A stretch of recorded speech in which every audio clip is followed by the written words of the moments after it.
ఇటు ఏపీలో కూడా మళ్ళీ ఆరోగ్యశ్రీ సేవలు ఆగిపోయాయి. చంద్రబాబు ప్రభుత్వ వైఖరితో విసిగిపోయిన నెట్వర్క్ హాస్పిటల్స్ మరోసారి సమ్మెబాట పట్టాయి.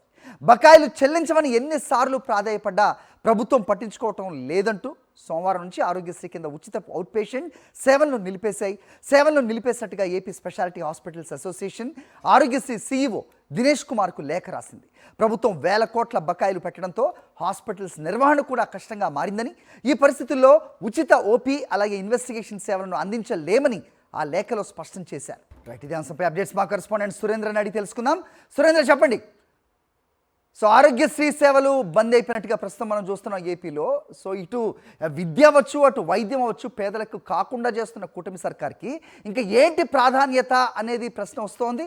సో ప్రస్తుతం ఆరోగ్యశ్రీ సేవలు బంద్ అంటూ కూడా వార్తలు వస్తూ ఉన్నాయి. సో ఏంటి ప్రస్తుతం ఆ రోగుల పరిస్థితి, అలాగే కోట్లలో బకాయిలు ఉన్న నేపథ్యంలో అవుట్ పేషెంట్ సర్వీసెస్ కానీ నిర్వహణ కూడా మాకు కష్టతరం అవుతుంది అంటూ హాస్పిటల్స్ యాజమాన్యాలు చెప్తున్న సిచ్యువేషన్ ఏం జరుగుతోంది? అప్డేట్స్ ఏంటి? అరే, ఆంధ్రప్రదేశ్లో ఆరోగ్యశ్రీ సేవలు నిన్నటి నుంచి నిలిచిపోయాయి. ఇప్పటికే దాదాపు 2,000 కోట్ల రూపాయలు బకాయిలు ఉన్నాయి. ఈ బకాయిలు ఇవ్వండి అంటూ అనేక సార్లు ప్రభుత్వాన్ని, ఆశాకు సంబంధించిన ప్రతినిధులు విజ్ఞప్తులు చేశారు. అయితే ఈ విజ్ఞప్తులు ఎక్కడ కూడా ప్రభుత్వం పట్టించుకోలేదు. ఈ నేపథ్యంలో నిన్నటి నుంచి కూడా ఆరోగ్యశ్రీ సేవలన్నీ బంద్ చేస్తున్నట్లయితే నోటీస్ ఇచ్చిన పరిస్థితి కనిపిస్తుంది. ఎన్టీఆర్ వైద్య సేవకు సంబంధించిన సీఈఓ దినేష్ కుమార్కి ఈ నోటీసును అందించారు. కూటమి ప్రభుత్వం వచ్చిన తర్వాత ఇది 4వసారి నెట్వర్క్ హాస్పిటల్కి సంబంధించిన వాళ్ళంతా కూడా సమ్మెలోకి వెళ్ళడం. కూటమి ప్రభుత్వం వచ్చిన తర్వాత వేల కోట్ల రూపాయలు బకాయిలు ఆరోగ్యశ్రీకి నిలిచిపోయిన పరిస్థితి కనిపించింది. ప్రతిసారి సమ్మెకెళ్ళిన సందర్భంలో పిలిచి కూర్చోబెట్టడం, సంప్రదింపులు జరపడం, కొంతమేరకు అంటే దాదాపు 3,000 కోట్లు బకాయిలు ఉంటే 300 కోట్లు రిలీజ్ చేయడం, ఈ విధంగా చేసుకుంటూ వస్తున్నారు. ఈ నేపథ్యంలో ఇప్పటికి ప్రస్తుతం దాదాపు 2,000 కోట్ల రూపాయలు బకాయిలు పేరుకుపోయాయి. ఇంత బకాయిలు పేరుకుపోవడంతో మేము ఆసుపత్రుల నిర్వహణ సాధ్యం కావట్లేదంటూ వాళ్ళు చెప్పారు. అంటే ఇప్పటివరకు ఓపీ సేవలు ఏవైతే ఉన్నాయో అన్నింటినీ కూడా కొన్ని ఇబ్బందులు పడుతున్నా కానీ కొంతకాలం నుంచి నిర్వహిస్తూ వచ్చాం, ఇప్పుడు నిర్వహించలేమంటూ కూడా వాళ్ళు తెలిపిన పరిస్థితి. ఇప్పటికీ 3 సార్లు సమ్మె జరిగింది, 4వసారి సమ్మె. అయితే మొదటి 3 సార్లు సమ్మె చూసుకున్నట్టు ముందు నోటీస్ ఇచ్చారు.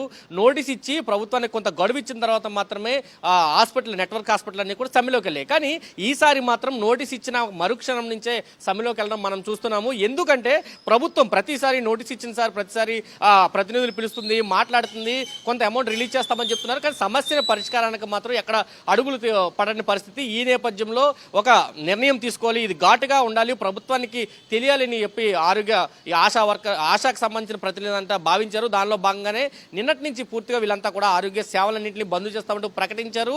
ఈ నేపథ్యంలో ఇప్పటికే ఎవరైతే ఆపరేషన్స్ కానీ ఇతర అపాయింట్మెంట్లు ఉన్నాయో వాళ్ళన్నీ కూడా క్యాన్సిల్ అయిన పరిస్థితి, ఓపీ సేవలు పూర్తిగా నిలిచిపోయిన పరిస్థితి కూడా కనిపిస్తుంది. దాదాపు రాష్ట్ర వ్యాప్తంగా 890 నెట్వర్క్ హాస్పిటల్లో ఈ ఆరోగ్య సేవలు అందుతున్నాయి. ఈ 890 హాస్పిటల్లో కూడా ఆరోగ్యశ్రీ సేవలన్నీ కూడా నిలిచిపోయిన పరిస్థితి అయితే ఆంధ్రప్రదేశ్లో కనిపిస్తుంది. మరొక పక్క ప్రభుత్వం ఈ బకాయిలు ఎక్కడ కూడా క్లియర్ చేయకుండా, నెట్వర్క్ హాస్పిటల్ సంబంధించిన బకాయిలు వేలలో పేరుకుపోయి ఉంటే ఎక్కడ బకాయిలు క్లియర్ చేయకుండా మొత్తం ఈ ఆరోగ్యశ్రీ అంతా కూడా ప్రైవేటు పరం చేస్తాము, ఇన్సూరెన్స్ కంపెనీలకు ఇస్తామంటూ ఒక నోటిఫికేషన్ ఇవ్వడం జరిగింది. దీని మీద కూడా ప్రతినిధులంతా కూడా ఆందోళన వ్యక్తం చేస్తున్నారు. ఆరోగ్యశ్రీ సేవలన్నీ కూడా నెట్వర్క్ హాస్పిటల్ లేదా ప్రభుత్వ హాస్పిటల్ ఉంటేనే మెరుగైన సౌకర్యాలు అందుతాయి. ఇలా ప్రైవేట్కి మళ్ళీ ఇన్సూరెన్స్ కంపెనీలకు ఇస్తే అందే వైద్యం కూడా అందదంటూ కూడా చెప్తున్నారు. కూటమి ప్రభుత్వం అధికారంలోకి వచ్చిన తర్వాత విద్యా వైద్యాన్ని పూర్తిగా ప్రైవేటు పరం చేసింది. దీనిలో భాగంగానే అన్నింటినీ శీతకను వేస్తున్న పరిస్థితి కనిపిస్తుంది. ఎక్కడా కూడా సామాన్య ప్రజలకి విద్యా వైద్యం అందలేని పరిస్థితి ఆంధ్రప్రదేశ్లో నెలకొందని చెప్పాలి.